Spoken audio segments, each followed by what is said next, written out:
Hello friends, আপোনালোকে গম পাইছে চাগে অসম চৰকাৰে অহা আগষ্ট মাহত অসমত ডাইৰেক্ট ৰিক্ৰুটমেন্ট বৰ্ডৰ গ্ৰেড 3 আৰু 4ৰ এটা পৰীক্ষা অনুষ্ঠিত কৰিবলৈ লৈছে। সেই কাৰণে তাৰ সিলেবাস অনুসৰি আজি জিঅগ্ৰাফি অফ আসাম ওপৰত এটা ভিডিঅ' মই আপোনালোকৰ মাজত আগবঢ়াইছো। আপোনালোকে ভিডিঅ'টো চাব বুলি আশা থাকিল।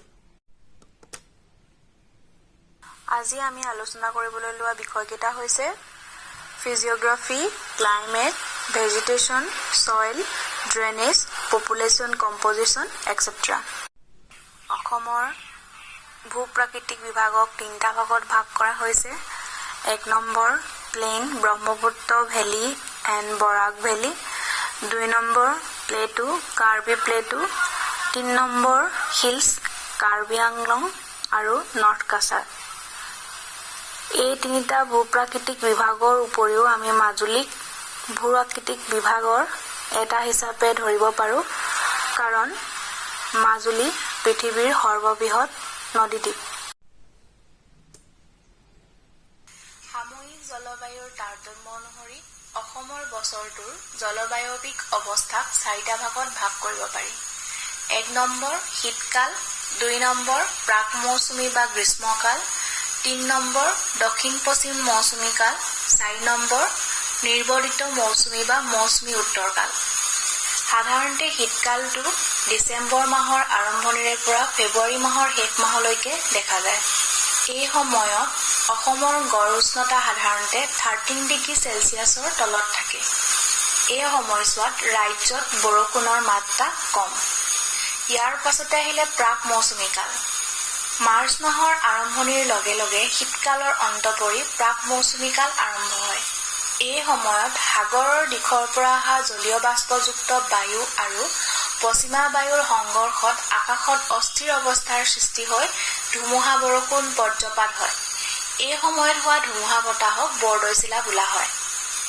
মৌচুমী কাল জুন, জুলাই, আগষ্ট, ছেপ্টেম্বৰ এই 4 মাহ অসমত সম্পূৰ্ণৰূপে মৌচুমী কাল। এই সময়ছোৱাত উত্তাপ বেছি হয়। মৌচুমী বায়ুৰ প্ৰভাৱৰ বাবে গড় বৰষুণৰ পৰিমাণ 100 চেণ্টিমিটাৰৰ পৰা 200 চেণ্টিমিটাৰ হয়। বৰষুণ বেছি হোৱাৰ বাবে এই সময়ত ৰাজ্যত বানপানীৰ প্ৰকোপো বৰ বেছি হয়। উত্তৰ মৌচুমী কাল অক্টোবৰ আৰু নৱেম্বৰ এই 2টা মাহ উত্তৰ মৌচুমী কালৰ অন্তৰ্গত। এই সময়ত বতৰ ফৰকাল হৈ থাকে আৰু জাৰ জহৰ কোনোটোৰে তীব্ৰতা নথকাৰ বাবে গোটেই বছৰটোৰ ভিতৰত এইখিনি হ'ল আটাইতকৈ ভাল বতৰৰ সময়। অসমৰ প্ৰাকৃতিক উদ্ভিদ অসমৰ প্ৰাকৃতিক উদ্ভিদসমূহক 4টা ভাগত ভাগ কৰা হৈছে। 1 নম্বৰ ক্ৰান্তীয় চিৰসেউজীয়া উদ্ভিদ, 2 নম্বৰ মৌচুমীয় পৰ্ণপাতী উদ্ভিদ, 3 নম্বৰ নদী কাষৰীয়া উদ্ভিদ, 4 নম্বৰ তৃণভূমি। ক্ৰান্তীয় চিৰসেউজীয়া উদ্ভিদৰ উদাহৰণ হ'ল হলং, হলক, নাহৰ, উৰিয়াম ইত্যাদি। ক্ৰান্তীয় চিৰসেউজীয়া উদ্ভিদ ব্ৰহ্মপুত্ৰ উপত্যকাৰ উত্তৰ প্ৰান্তত অৰ্থাৎ হিমালয়ৰ নামনি অঞ্চলত আৰু উজনি অসমৰ শিৱসাগৰ, ডিব্ৰুগড়, গোলাঘাট ইত্যাদি অঞ্চলত দেখিবলৈ পোৱা যায়। এই ঠাইসমূহত বৰষুণৰ পৰিমাণ 20 চেণ্টিমিটাৰতকৈ বেছি আৰু তাপমাত্ৰা 25 ডিগ্ৰী চেণ্টিগ্ৰেডতকৈ বেছি হয়। মৌচুমীয় পৰ্ণপাতী উদ্ভিদৰ উদাহৰণ হ'ল শাল, চেগুন, গমাৰি, চাম, শিমলু, কদম, কঁঠাল ইত্যাদি। বছৰি 100 পৰা 200 চেণ্টিমিটাৰ বৰষুণ হোৱা অঞ্চলত এই অৰণ্য পোৱা যায়। নদী কাষৰীয়া উদ্ভিদৰ উদাহৰণ হ'ল শিমলু, কৰৈ, কদম, খকন ইত্যাদি। অসমৰ প্ৰধান নদী দুখন ব্ৰহ্মপুত্ৰ আৰু বৰাক আৰু সিহঁতৰ উপনদীবোৰৰ দাঁতিকাষৰীয়া সেমেকা অঞ্চলত এই গছসমূহ গজে। তৃণভূমি উদ্ভিদৰ উদাহৰণ হ'ল নল, খাগৰি, খেৰ, বেত ইত্যাদি। সাধাৰণতে অসমৰ নদী কাষৰীয়া দ অঞ্চল আৰু চৰ-চাপৰি অঞ্চলত এনেধৰণৰ তৃণভূমি অঞ্চল দেখিবলৈ পোৱা যায়। অসমৰ মাটিক প্ৰধানকৈ 4 ভাগত ভগাব পাৰি।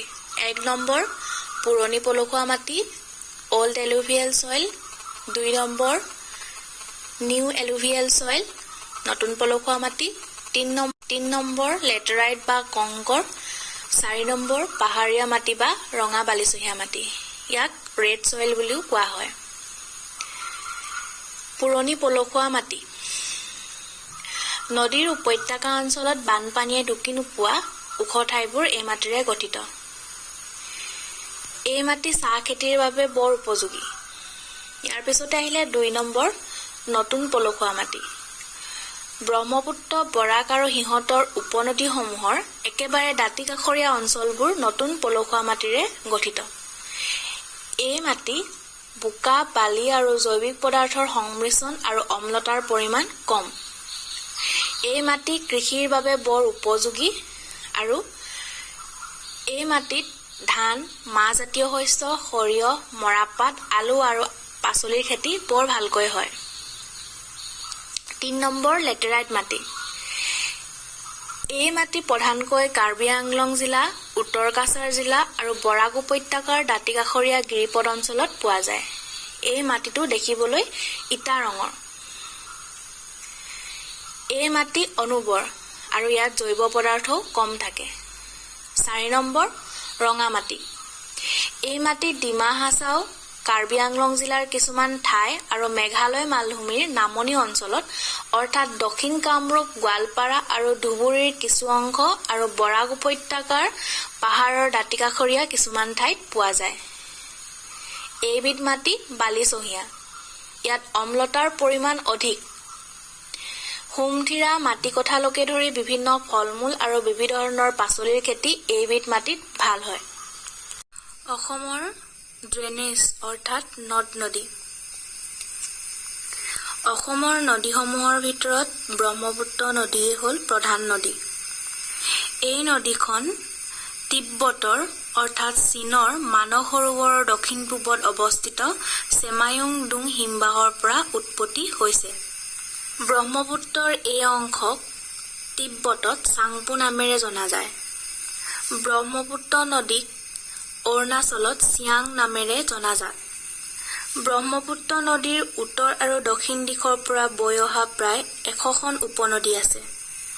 ব্ৰহ্মপুত্ৰ নদীৰ উপনদীসমূহৰ ভিতৰত লোহিত, দিবং, সোৱণশিৰি, ৰঙানদী, ডিক্ৰং, বুৰৈ, জীয়াঢল, বৰগাং, জীয়াভৰলী, পুঠিমাৰী, পাঁচনৈ, পাগলাদিয়া, বহুমৰা, বেকী, মানস, চম্পামতী, সৰলভাঙ্গা, গদাধৰ, গংগাধৰ, সোণকোষ, নদিহিং, ডিব্ৰু, বুঢ়ীদিহিং, দিচাং, দিখৌ, জাঁজি, টিয়ক, ধনশিৰি, কলং, কপিলী, দিগাৰু, কুলসী, দুধনৈ, কৃষ্ণাই, জিঞ্জিৰাম লেখত ল'বলগীয়া। অসমৰ আন এখন উল্লেখযোগ্য নদী হ'ল বৰাক। বৰাকৰ উৎস হ'ল মণিপুৰৰ পাৰ্বত্য অঞ্চল। ধলেশ্বৰী, লংগাই, শিঙৰা, সোণাই, চিৰি, মাধুৰা আৰু জাতিংগা বৰাক নদীৰ প্ৰধান উপনদী। জনসংখ্যা। জনসংখ্যাৰ ফালৰ পৰা চাবলৈ গ'লে ভাৰতৰ ৰাজ্যসমূহৰ ভিতৰত অসমৰ স্থান 14 নম্বৰত আছে। 2001 চনৰ লোকপিয়ল অনুযায়ী অসমৰ জনসংখ্যা 26,655,524 জন। উত্তৰ-পূব ভাৰতৰ গোটেইকেইখন ৰাজ্যৰ ভিতৰত অসমৰ জনসংখ্যা আটাইতকৈ বেছি। ইয়াতেই গোটেই উত্তৰ পূৰ্বাঞ্চলৰ 3/4 মানুহ বসবাস কৰে।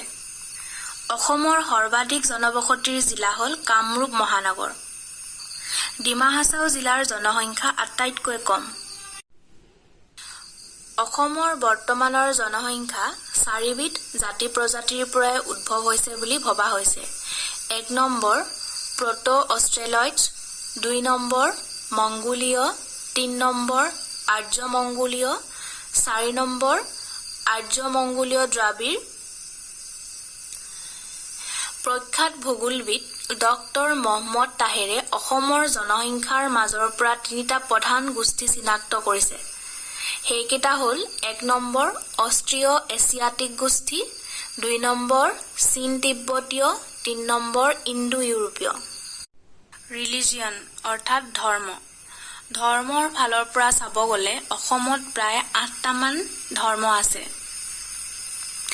1 হিন্দু ধৰ্ম, 61.47%, to Muslim 34.2%, Christian 3.74%, Buddhist 0.18%, not stated অৰ্থাৎ নাস্তিক 0.6%, others 0.09%, Jain 0.08%, Sikh 0.07%.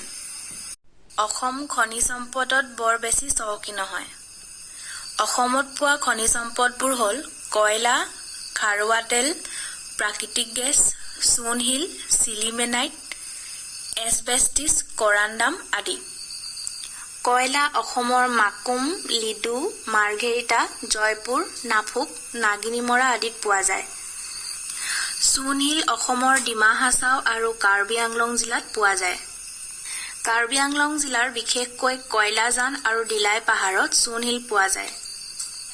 চিলিমেনাইট অসমৰ কাৰ্বি আংলং জিলাৰ চিপিলাংছো, ইংটিগাঁও, চামেলাংছো, ছয়লাংছো, আমটেৰাং আদি ঠাইত পোৱা যায়।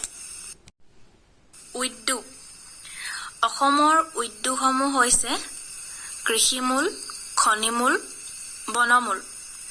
কৃষিমূল উদ্যোগৰ ভিতৰত চাহ, চেনি, মিঠাতেলকে ধৰি বিভিন্ন খোৱা তেল, আটা ময়দা, গাখীৰ আৰু গাখীৰজাত সামগ্ৰী, বিস্কুট, ফল-মূল সংৰক্ষণ, চাউল ইত্যাদি আৰু আহজাতীয় উদ্যোগ পৰিব। পেট্ৰলিয়াম, প্ৰাকৃতিক গেছ, কয়লা, চূণশিলৰ ওপৰত ভিত্তি কৰি হোৱা উদ্যোগক খনিমূল উদ্যোগ বুলি কোৱা হয়। বনমূল উদ্যোগ অসমৰ হাবি বননিৰ ওপৰত নিৰ্ভৰ কৰি কাগজ খনি আৰু কাগজ বন্দৰ কাৰখানা, চাহপাতৰ বাকচ, ঘৰুৱা আচবাব নিৰ্মাণ ইত্যাদি। এতিয়া পৰীক্ষাত আহিবলগীয়া কিছুমান সম্ভাৱ্য প্ৰশ্নৰ উত্তৰ চাওঁ আহক। আৰু যদি আসাম জিঅ'গ্ৰাফীৰ বিষয়ে কিবা শিকিলে তেন্তে চেনেলটো লাইক, ছাবস্ক্ৰাইব কৰি দিব আৰু কাইলৈ আকৌ অসম হিষ্ট্ৰী টপিক লৈ আহিম। ধন্যবাদ।